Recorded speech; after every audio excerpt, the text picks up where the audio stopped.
የነብይ እዩ ጩፋ የሶስተኛ ዲግሪ ወይም ደግሞ የዶክትሬት ዲግሪ አግባብነት ከህግ አንፃር እንዴት ይታያል? ጠበቃና የህግ አማካሪ አያሌው ቢታኔ እንግዲህ በዚህ ሁለት ቀን ውስጥ ከፍተኛ የሆነ መነጋገሪያ የሆነ አንድ መረጃ በተለይም ደግሞ በክራይስት አርሚ ቲቪ ወርልድ ዋይድ በተሰኘ ማህበራዊ ድረገጽ ላይ ነብይ እዩ ጩፋ አሁን ሁለተኛ ዲግሪን በቲዮሎጂ በሰኔ 14 2018 ስለምመረቅ ሁላችሁም ኑልኝ ብሎ ጋብዞናል ማለት ነው።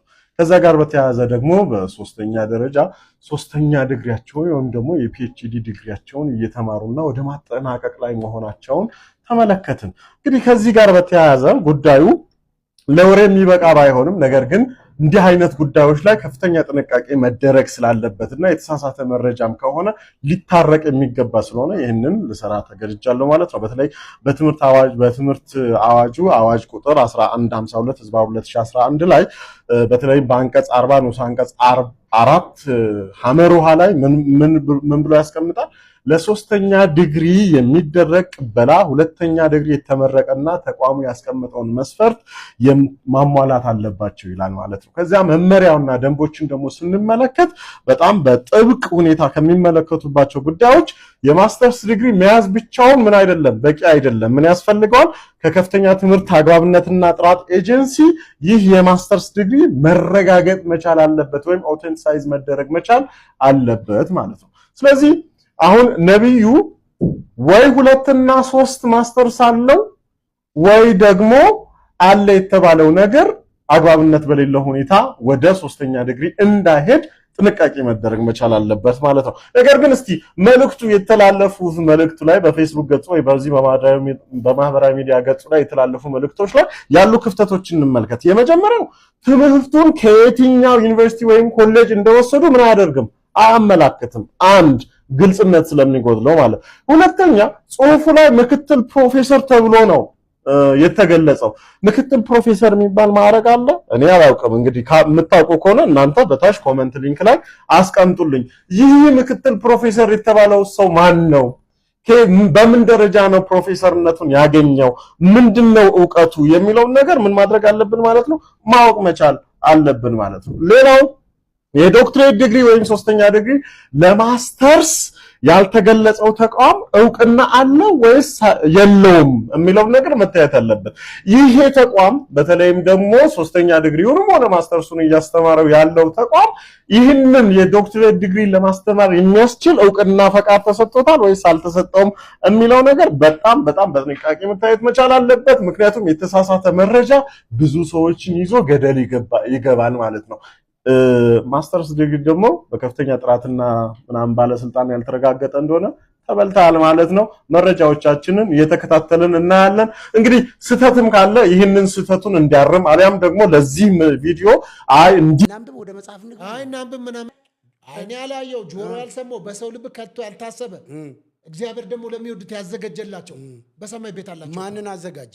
ቆይ የተዘጋጀው ማን ነው? እግዚአብሔር ቤት ተዘጋጅቶላቸዋል። የምን ቤት ነው? አንተ የቤት ችግር ስለነበረብን ነው ቤት ተብሎ የተረጎመው። ሲድ ነው የሚለው ዘር ነው የሚለው ሰማይ በድምቅ የተረጎመው። ስማኛ አሁን ዘር ነው ሲድ ነው ያዘጋጀው እግዚአብሔር ዘር ነው።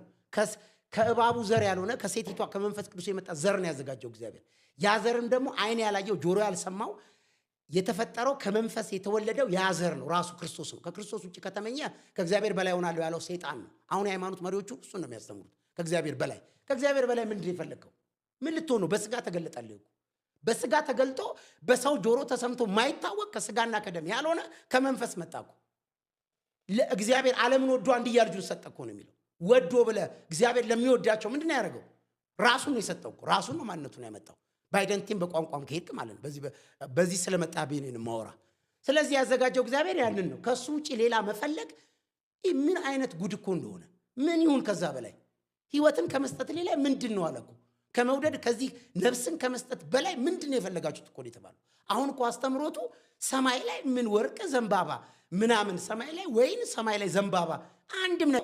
ግልጽ ነው። አይ ሲፈጥር ፈጣሪው ሰማይ ምድርን ፈጠረ። ፀሐይን በሰማይ ላይ አረገ፣ ጨረቃን ኮከብን።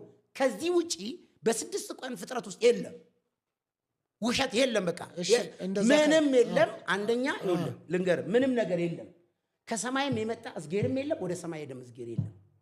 በዘልማድ ቆይ ስማኝ የሚባለውን አሁን ልጠይቅ ያለው ይገባኛል። አውቀዋለሁ አለሙልኩ ከሰማያት ሰማያት ወርዶ ቆይ ሞተ ተነሳ በሶስተኛው ቀን ወደ ሰማይ ሄደ አንድ ቀን ይመጣል የሚባል ኢሉዥን አለ ከሰው ጋር የማይገናኝ።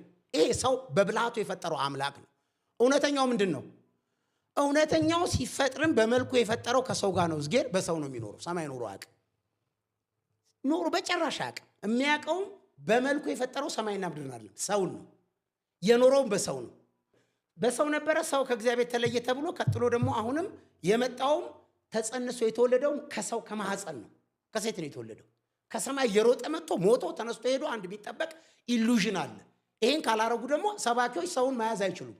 ተስፋ ይሰጧል። ሰማይ አንድ ቀን ይሄዳል ወይ ይመጣል፣ ትተላለፋታለህ። መቼ እንደሚመጣ መቼ ካንተ ጋር ግንኙነት ከሌለው ምንድን ነው የሆነው ታዲያ? ከሰው ነው ተጸንሶ የተወለደው። ያ ሰው ደግሞ ኢትዮጵያዊም አፍሪካዊም ክርስቲያንም እስላምም አይደለም፣ ሴትም ወንድም አይደለም። የእግዚአብሔር መልክ ነው። እግዚአብሔር ሰውን በመልኩ ወንድና ሴት አድርጎ ፈጠረው ነው የሚለው። ጾታ አይደለም፣ ከመልኩ ነው። ያቺ ሴት የተባለበት መልክ ከመልኩ ከራሱ ተጸንሶ ተወለደ። ቃል ስጋ ሆነ፣ መንፈስ ስጋ ሆነ። መጨረሻ ላይ ደግሞ ሰርቶ ሲጨርስ ያ እውነትን ጸጋን ተሞልቶ በሰው ነው ያደረው። የህይወት ወንዙ ሆኖ የፈልቀው ከሰው ውስጥ ነው።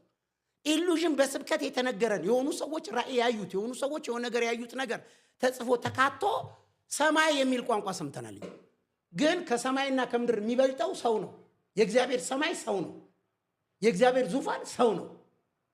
የሚኖረውም በሰው ውስጥ ነው። ከሰው ውጪ እግዚአብሔር መኖሪያ አለኝ ብሎ አላለም።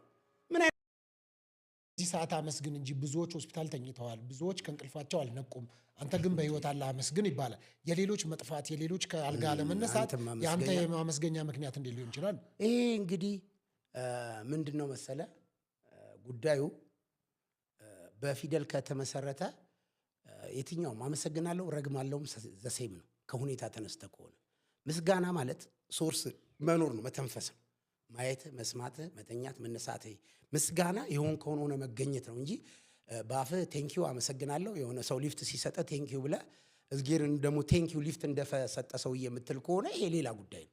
ደግሞ እኛ ሀገር አሁን ታመሰግናለህ በኋላ ታለቅሳለህ። አሁን አመስግነህ ተሰብስበህ በኋላ ወጋ እዛው ነው። አሁን ምንም ሃይማኖት ቤት ሄደህ ከጧት ሲንገስጻለን ምናምን ይባላል። እናመሰግናለን ተብሎ እያመሰገንክ ደግሞ አሁን ብለህ በቃ ሀገሪቷ ላይ ዓለም ላይ ያለው ጦርነት ብለው ደግሞ ያስለቅሷል። ልጅ ህፃን እንደሚቆነጠጥ ቅድም እያመለክ እየሳቅ እየዘለልክ ነበረ። ቀጥለው ደግሞ ፋነናችሁ ተብሎ ደግሞ ዝም ብላችሁ ታያላችሁ። ሀገር እየተበተነ ነው ምናምን ሲባል ደግሞ ታለቅሳለህ። ይሄ ድብልቅልቁ ይወጣ ነው። እውነተኛ አይደንቲቲ ሲኖርህ አይተው ከሆነ ከመንፈስ የመጣው አሁን ቅድም ያልከው ክርስቶስ የመጣው እንጀራም ሲያገኝ ያመሰግናል። 5000 ሰው እንጀራ ለማብዛት የሞተ የሚያራቅ ቀን የበሰበሰ ሬሳም ጋር ሲሄድ አባቱ ያመሰግናለሁ እንጂ የሞት መንፈስ የዘንዶ መንፈስ የእንትን መንፈስ ወጋው ነቀልኩ እያለ አይቀያየርም። እስስት አይደለም ማንነቱ። አይደንቲቲ ካለ የትም ቦታ ላይ ነው። የሞተው ያራቅ ቀን የበሰበሰው የእሱን ልጅነት እሱ የመጣበትን አይደንቲቲ አፌክት ማድረግ አይችልም። እንደገና ደግሞ 5 እንጀራ ለ5000 ህዝብ ለማብዛት ደግሞ ከሆነው ከልጅነቱ ውጪ ያን ሲያበዛ ሌላ ነገር አይሆንም። ማንነት ነው። ሰዎቹ ስለራባቸው ነው የሚያበላው። ሰዎቹ ስለታመሙ ከፈወስክ ችግር የለውም። ፈውሰ ግን አጋንንቱን ቀርጸ በቻናል በምናምን ለቀ ታዋቂ ለመሆን በአጋንንት አሁን እኛ ሀገር አጋንንት ማይኖር አንድም ሰባኪ አይኖርም፣ ሐዋርያም ነብይ የሚባልም የለም። እድሜ ለአጋንንት። እኛ ሀገር ሴጣን ባይጮህ ምንነት ማኖፍ ጋር ትባላለህ። በቃ የኛ ሀገር ሴጣን ደግሞ ፈሪ ነው። አይምሯችን ስላልሰለጠነ መኪና ውስጥ ይጮሃል፣ የትም ይጮሃል። ታክሲ ላይ ያስታውቃል እኮ አበሻ፣ ዩኒቨርሲቲ ላይ ይወርቃል፣ በየሜዳው ይወርቃል። ይሄ በየሜዳው የሚወርቀውን ህዝብ ቀርጸህ ምን ብለህ የእግዚአብሔር አገልጋይ ነኝ እና አጋንንት አስወጣው ይኸው ፈወስኩ ተብሎ ነው ያለው። ለሌሎች ትምህርት እንዲሆን ነው እንዴ? ለሌሎች ትምህርት የሰውየው ላይ ያለው አጋንንት ከወጣ ምኑ ትምህርት የሚሆነው? በቃ እኔም ላይ ካለ ታስወጣለህ እንጂ የምን ትምህርት ነው? ያን ቀርጸ ኑልኝ አትምጡልኝ አድቨርታይዝ ትሰራለህ እንዴ? እሱ አይደለም ጉዳዩ። እና እኔ ጋር ትፈወሳላችሁ ነው መልእክቱ። እሱም ብቻ ቢሆን ቆንጆ እኮ ነው። ቀጥሎ በዛ ነገር ፌመስ ለመሆን መታገል ያለው ትግሉ ነው። አሁን ዋናው ዓላማ ምንድነው? ጉዳዩ ይሄ ቅድም እንዳልነው ሐሳብ አለ፣ ቀጥሎ የመንፈስ ዓለም ይባላል። እኛ ከዛ ይሄ የሚታየው የማይታየው ፍጥረት ከሶርስ የመጣ ስለሆነ ከሶርስ ከመጣ ነገርን ማየት ያለብን ሶርስ ላይ እዚህ ላይ ነው መመልከት ያለብን። ኦኬ እኛ ጋር አሁን ብሔር